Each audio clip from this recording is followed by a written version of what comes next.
કેમ છો બાળકો? તમે ઇઝરાયલ દેશ વિશે જાણો છો? ઇઝરાયલ એ ઘણો નાનો દેશ છે.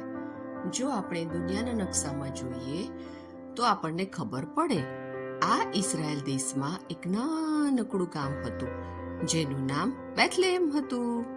ત્યાં 2000 વર્ષ પહેલા પ્રભુ ઈસુનો જન્મ થયો હતો.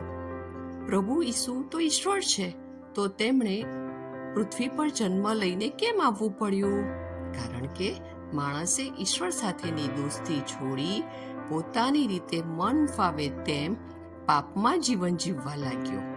પાપમાંથી છોડાવવા પ્રભુ ઈસુ ખ્રિસ્ત મરણ પામ્યા, તેમને દાટવામાં આવ્યા અને ત્રીજે દિવસે તેઓ સજીવન થયા. તેના કારણે આપણને પાપોની માફી મળે છે, રોગોથી સાજાપણું મળે છે અને શ્રાપોથી મુક્તિ મળે છે. એની સાથે બીજા ઘણા બધા આશીર્વાદો આપણને મળે છે. આ બધા આશીર્વાદો તેમના પર વિશ્વાસ કરવા દ્વારા મળે છે. सारे जहां में आज ये पैगाम आया है, मसीहा आया है, जग में खुशियां लाया है.